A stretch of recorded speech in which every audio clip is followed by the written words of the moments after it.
Are you a podcaster? Maybe you've got that big idea and you're looking for a network to join. The multi-award-winning Ozcast network can get your content to eyes and ears all over the world. Join now for the first month free, and you could be featuring this sound at the beginning of your podcast. Ozcast. Simply head to ozcastnetwork.com for details. We love the Employee Retention Tax Credit and what it does for clients. Find out if you qualify at iHeartTaxRefunds.com. As the first and only CPA firm in the country solely offering ERC services, JWC has helped thousands of businesses claim over $500 million in tax refunds. We're a licensed and regulated CPA firm committed to client education without the gimmicks and deception of unlicensed ERC companies. Learn how to qualify at iHeartTaxRefunds.com. Ozcast.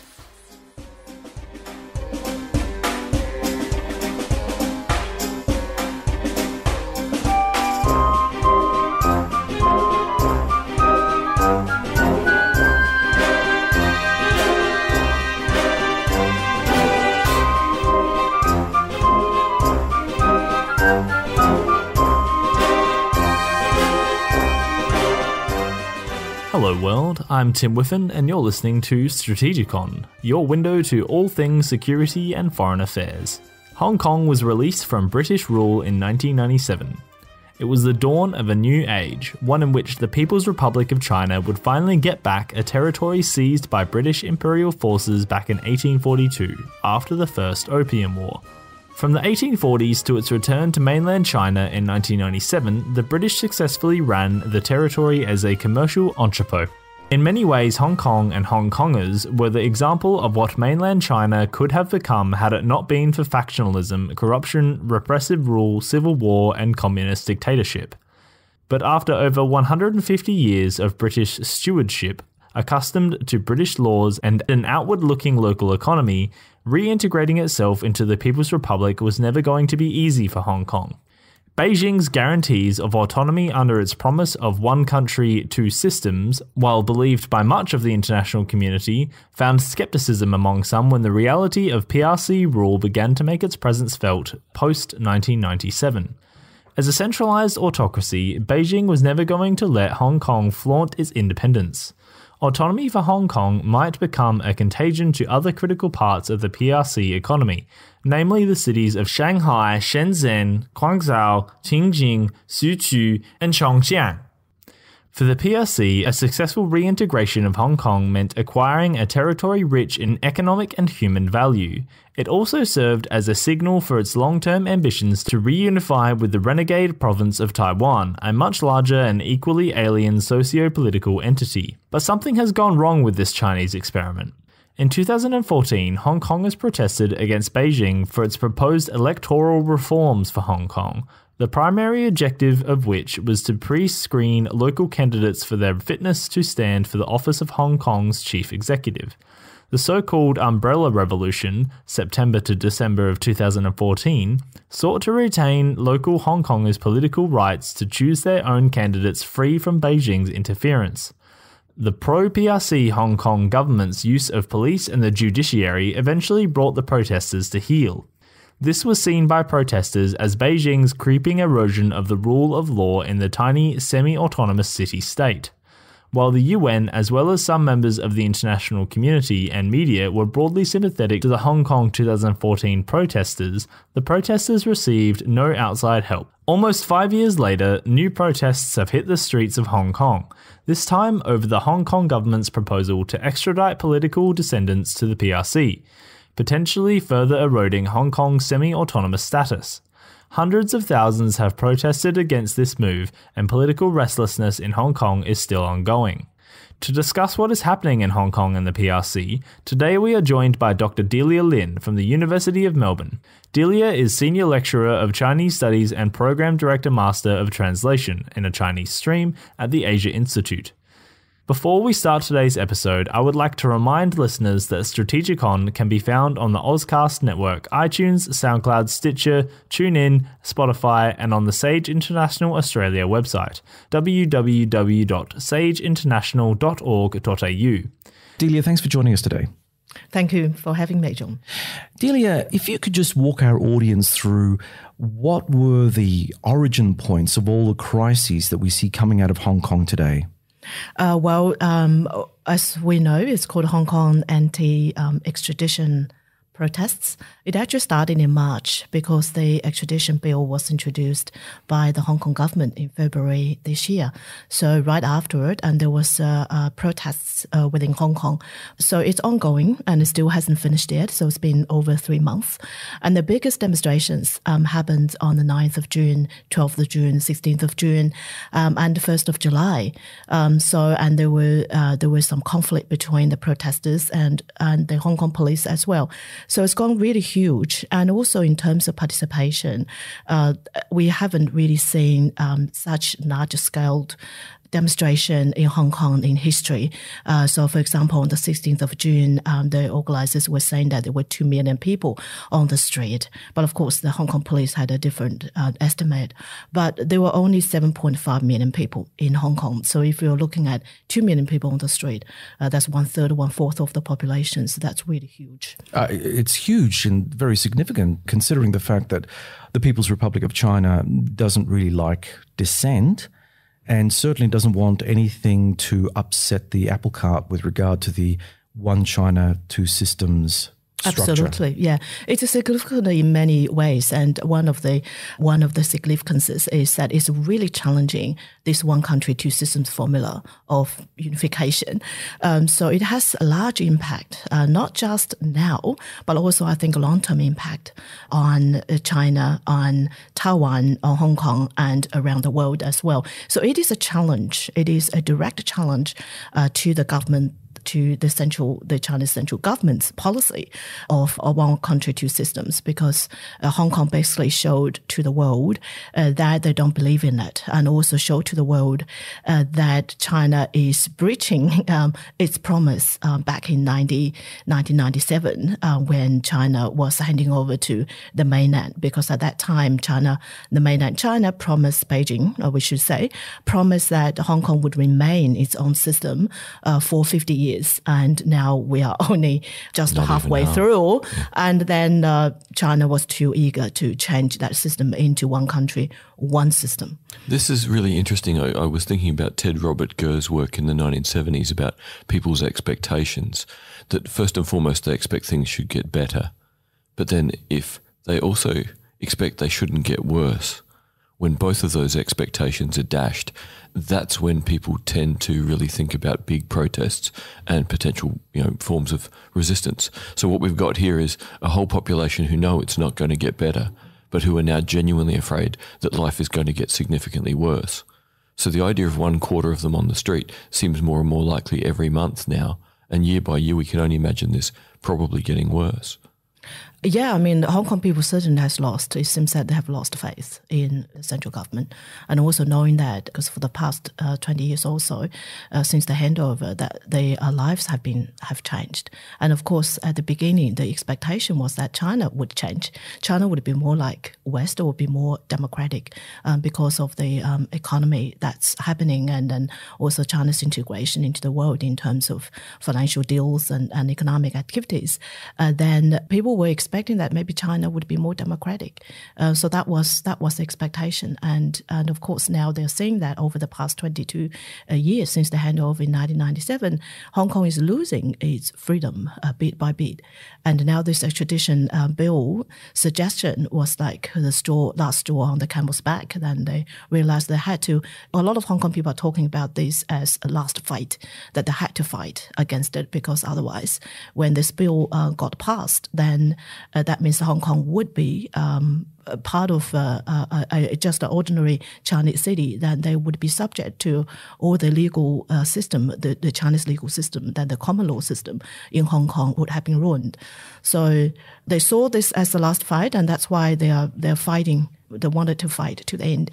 And how this is going to continue, we do not know, because it's really complicated. It's a really complicated matter.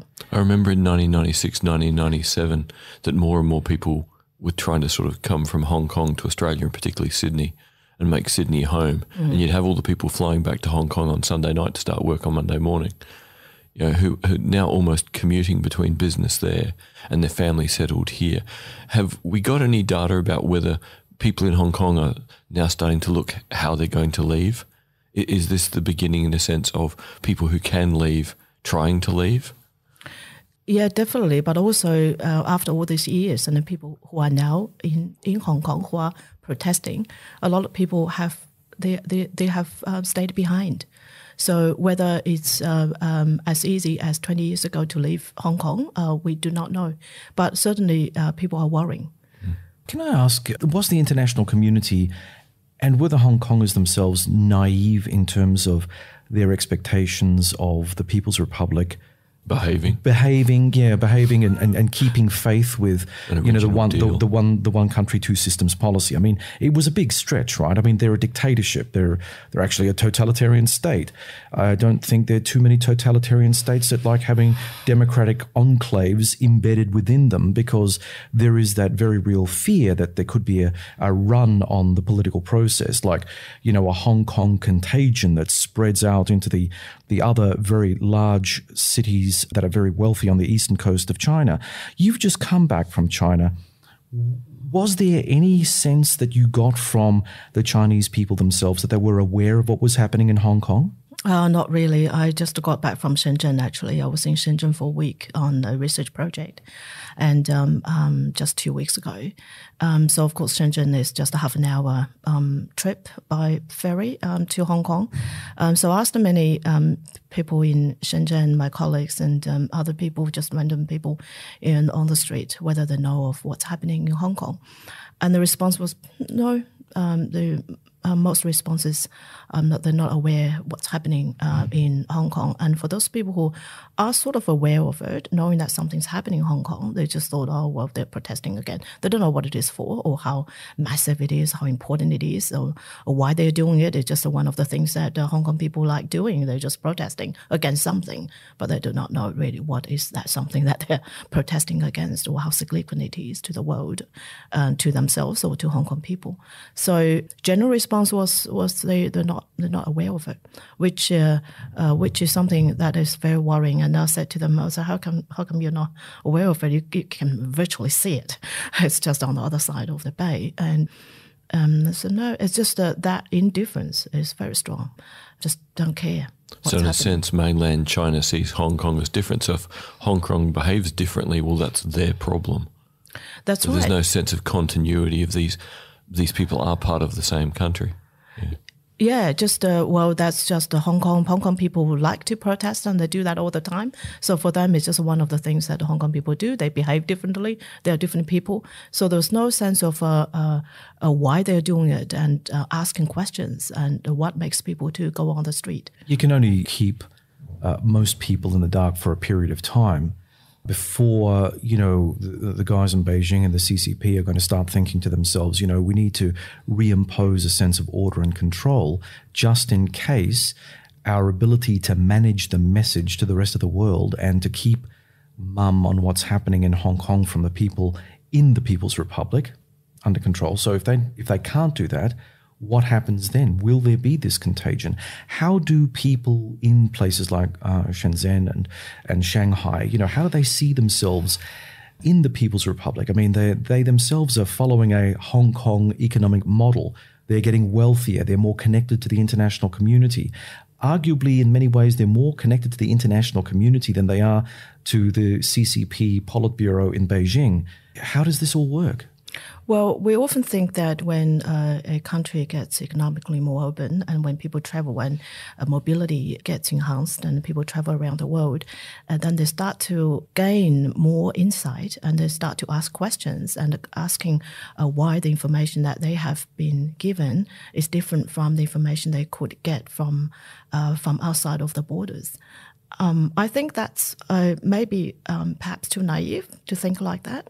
I start to think after many interviews with people from Mainland, scholars and people in the street and people in businesses, and I've come to an understanding that this sort of a view, thinking that economic openness naturally brings political openness and also brings curiosity amongst people, perhaps is too naive. It doesn't work that way.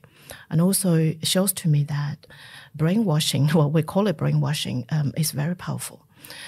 In the sense that when people are surrounded, let us not forget that technology is very advanced in China.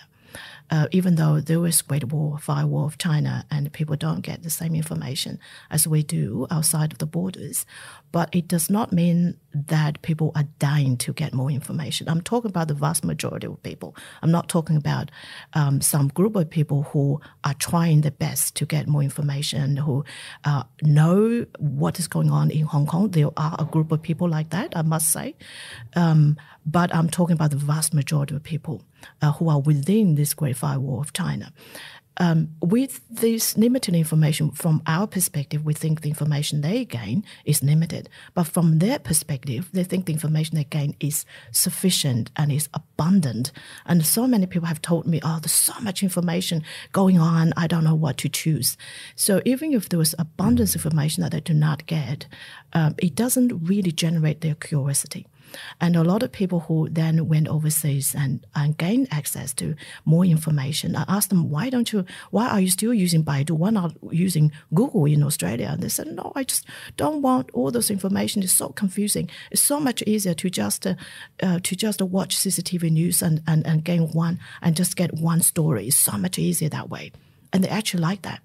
They actually, they also question the validity of Western media. And they said, even if I get different news from Google, how do I know this is not fake news?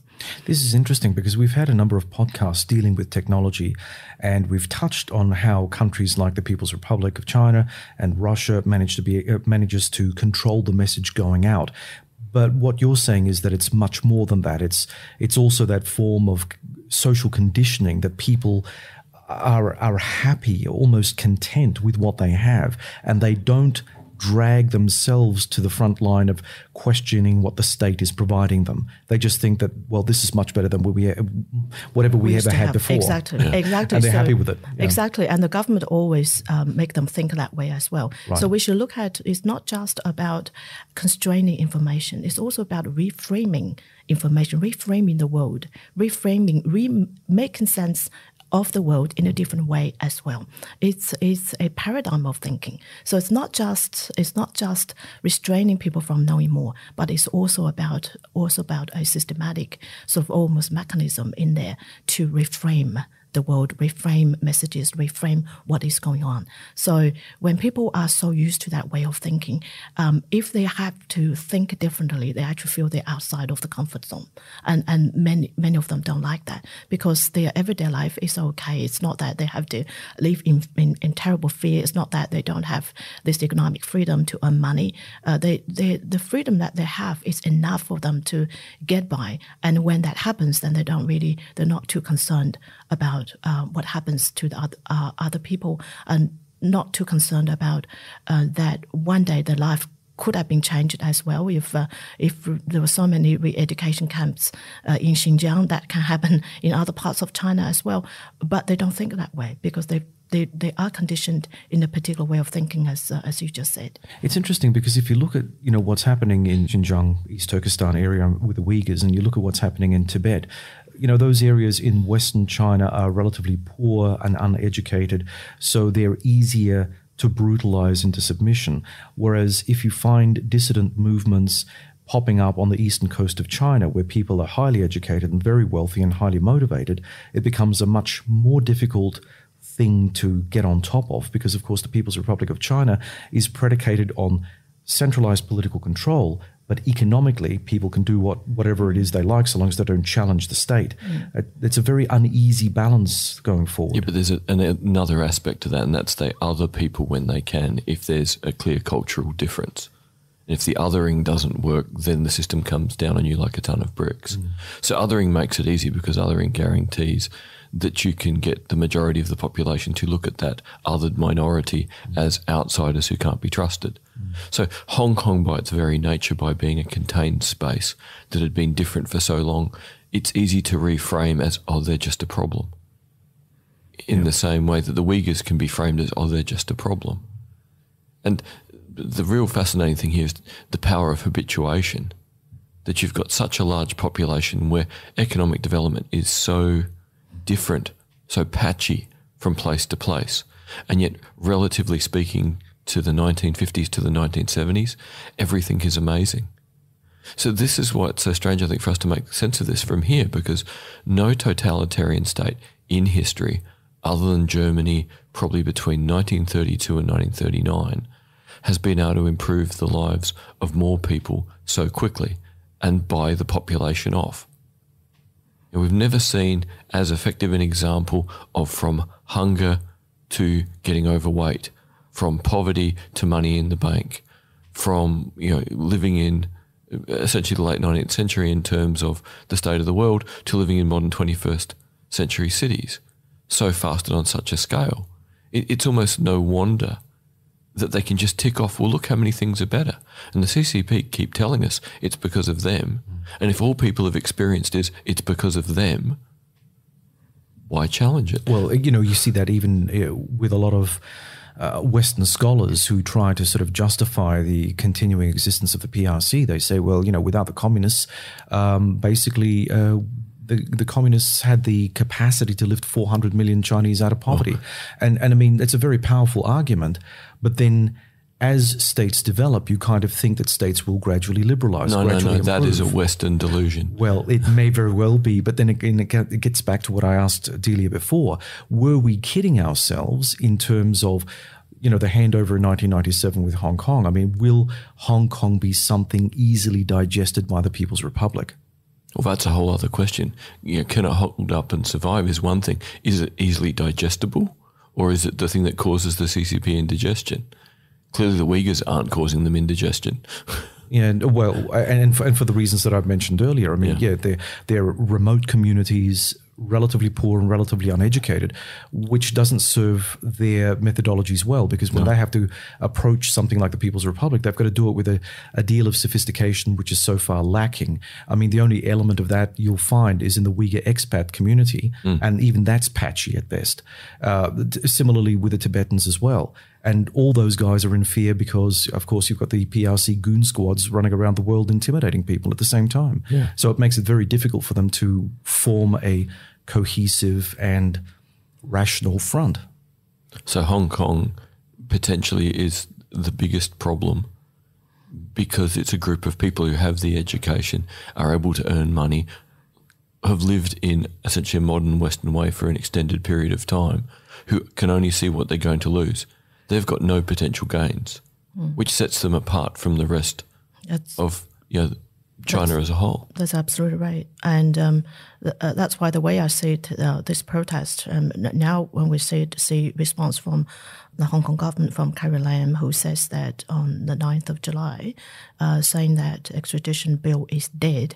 And of course, the language is very interesting because dead is not a legal language. No, it doesn't mean anything. Doesn't mean anything. And the language that the protesters want is to say withdrawn, but she didn't use the word withdrawn, she used the dead. So what does that mean? Is on the face value, it seems that the government has stepping down a little bit, and also she's been saying repeatedly that as a chief executive of Hong Kong, she needs to listen to the people's demands and she needs to respond to people's demands.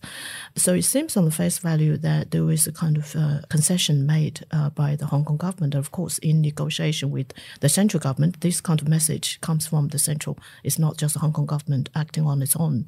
But the way I see it, this is only the beginning of a much bigger battle. This is only the beginning. So the central government, Beijing certainly has seen that Hong Kong people are a different kettle of fish, completely different from the rest of the world.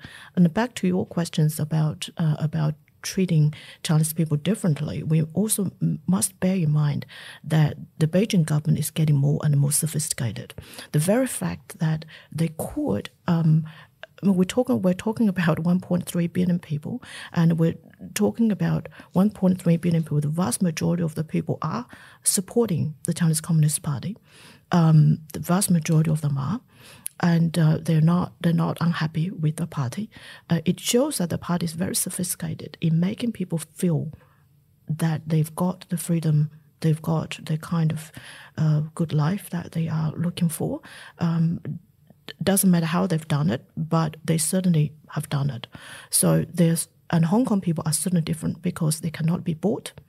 You cannot manipulate them the same way as Beijing could manipulate, for example, people from Shenzhen, 20 million people from Shenzhen, just half away, just 30 minutes away by ferry. What I would, if I have my crystal ball in front of me, and if I could predict what's going to happen in the future, I think there will be pervasive re-education campaigns in Hong Kong. Yeah, major reframing. And starting from kindergarten, primary school, high school, higher education, there would be massive, pervasive, covert and overt, a complicated system of re-education in Hong Kong. Yeah, they've tried the blunt thing. Now they're going to mess with people's heads. That's right. And just a little bit every year for the next 28 years. Exactly. Because they've got 28 years to pull it off. Yeah. So they tried the fast track, and the fast track meant they saw how angry the youth are.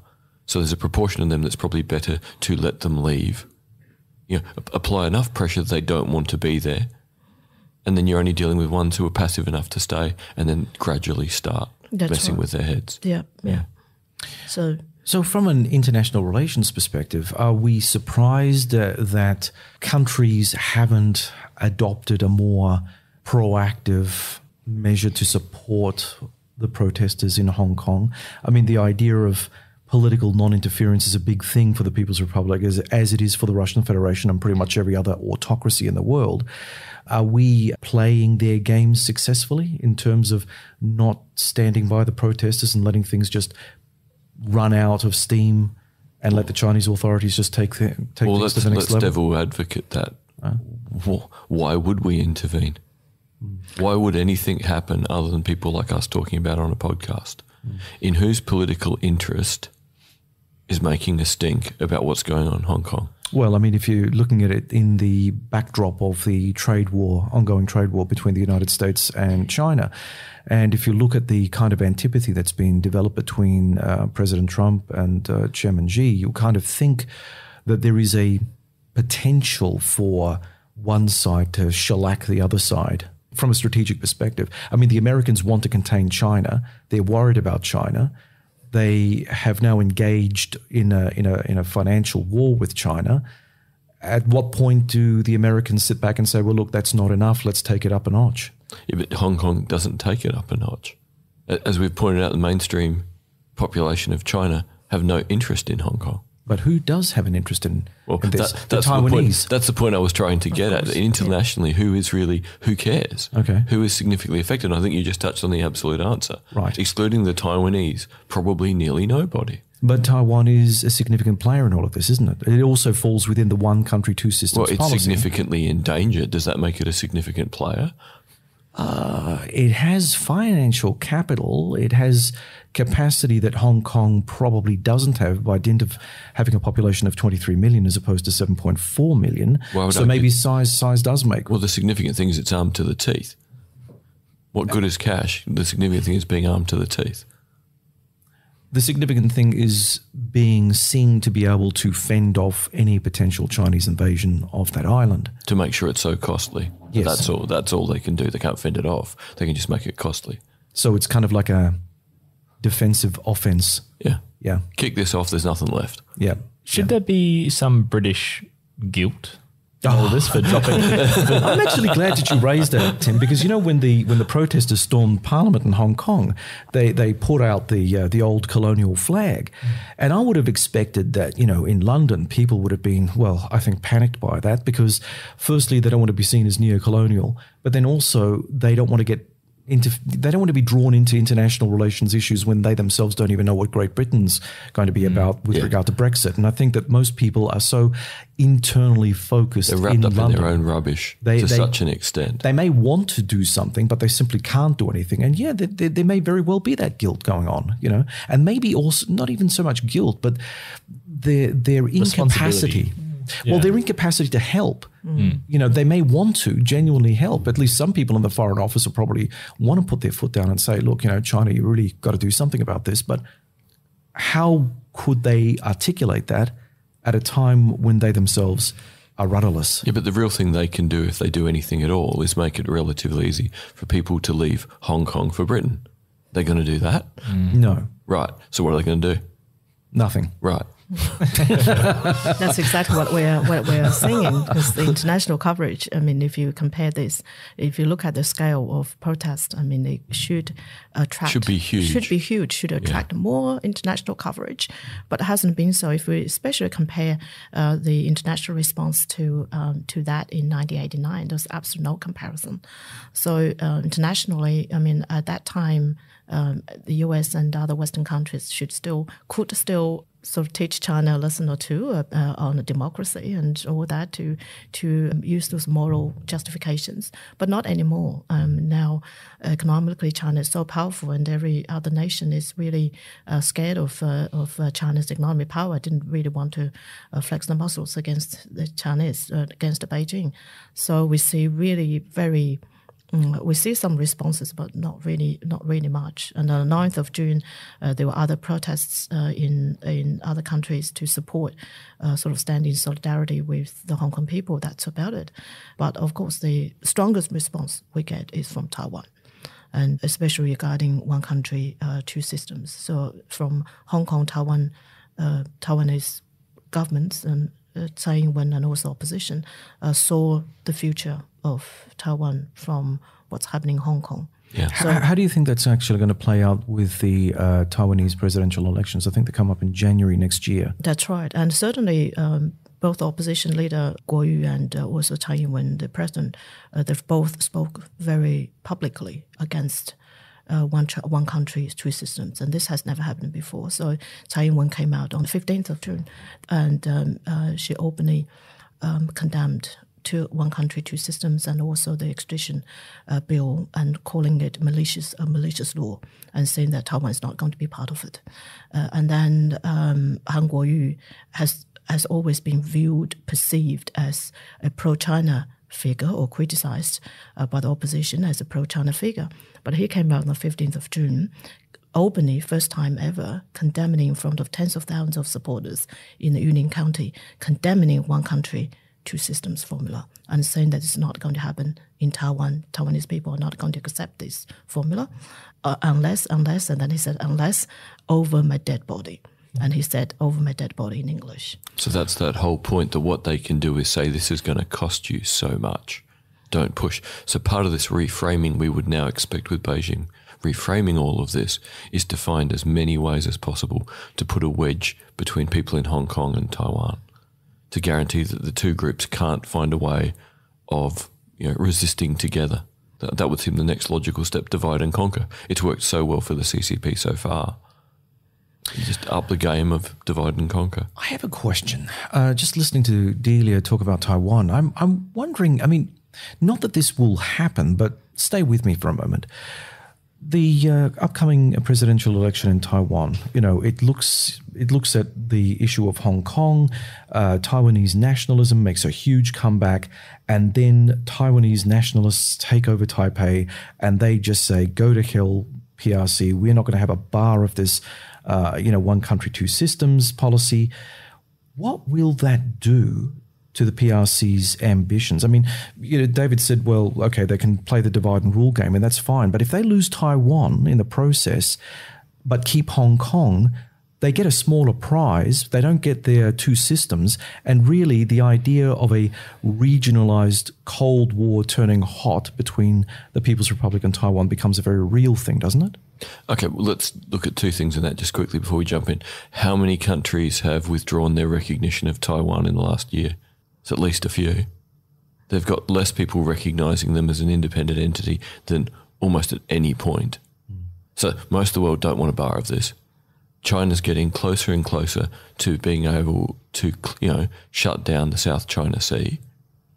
The likelihood of an American fleet getting in and risking hypersonic missiles to support Taiwan gets less likely by the year. So Taiwan can make it very costly, and they can demand their independence.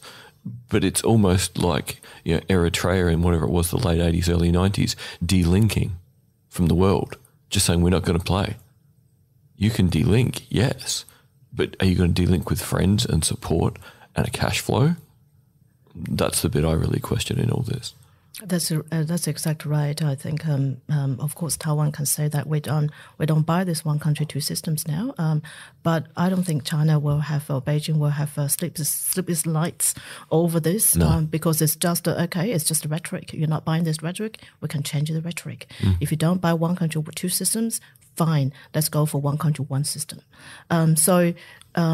It's. I don't think. It's going to really affect.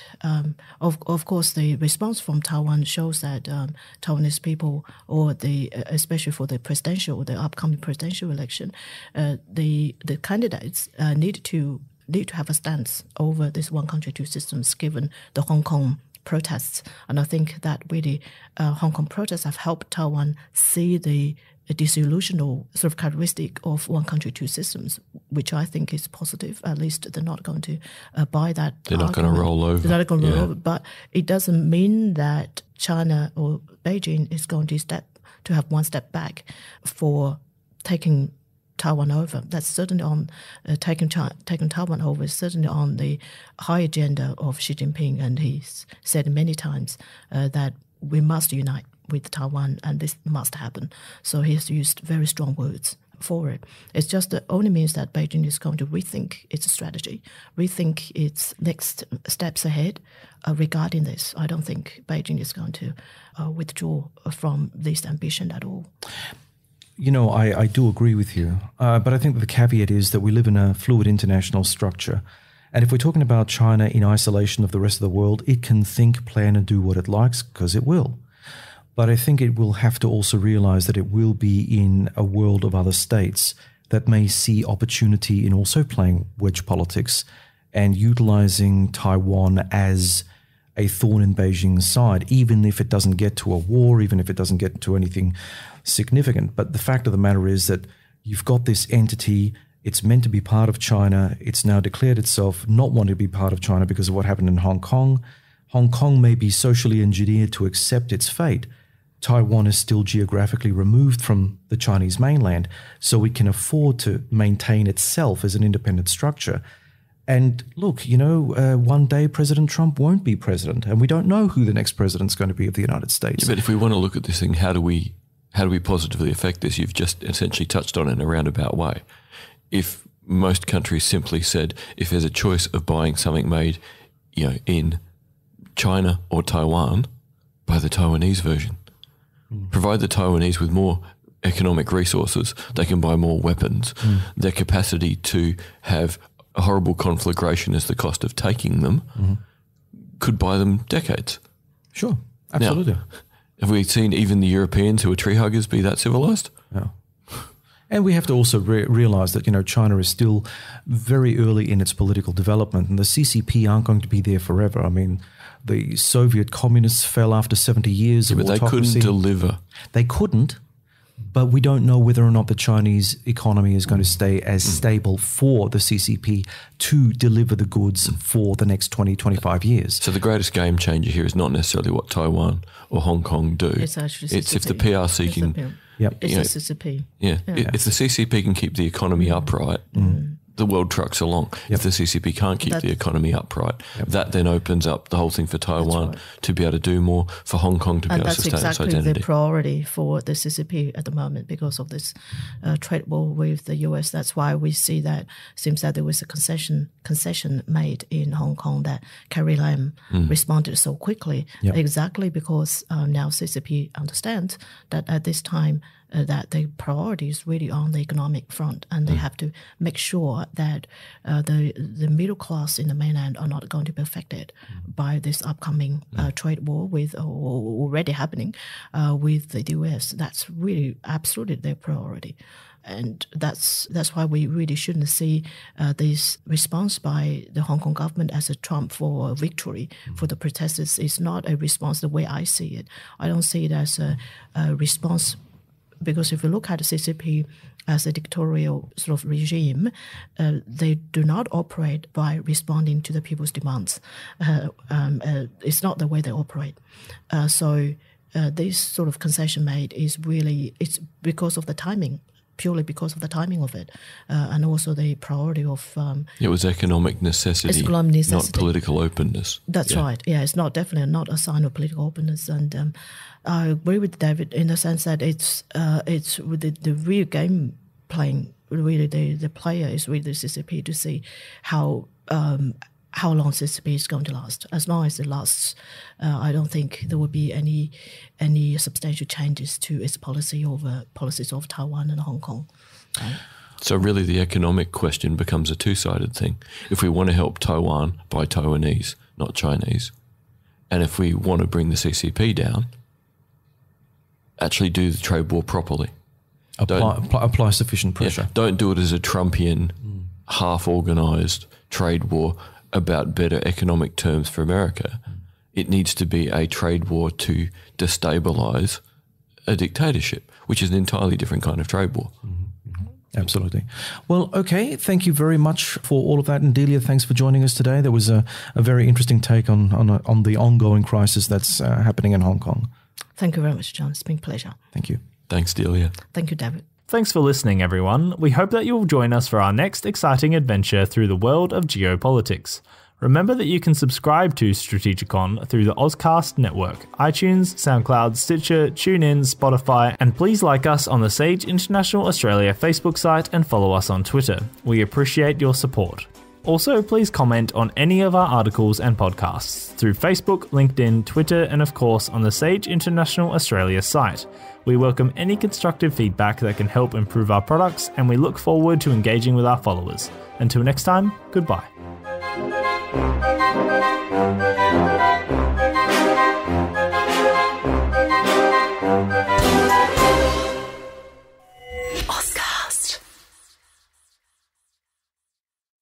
We love the Employee Retention Tax Credit and what it does for clients. Find out if you qualify at iHeartTaxRefunds.com. As the first and only CPA firm in the country solely offering ERC services, JWC has helped thousands of businesses claim over $500 million in tax refunds. We're a licensed and regulated CPA firm committed to client education without the gimmicks and deception of unlicensed ERC companies. Learn how to qualify at iHeartTaxRefunds.com. Are you a podcaster? Maybe you've got that big idea and you're looking for a network to join. The multi-award-winning Ozcast network can get your content to eyes and ears all over the world. Join now for the first month free, and you could be featuring this sound at the beginning of your podcast. Ozcast. Simply head to ozcastnetwork.com for details.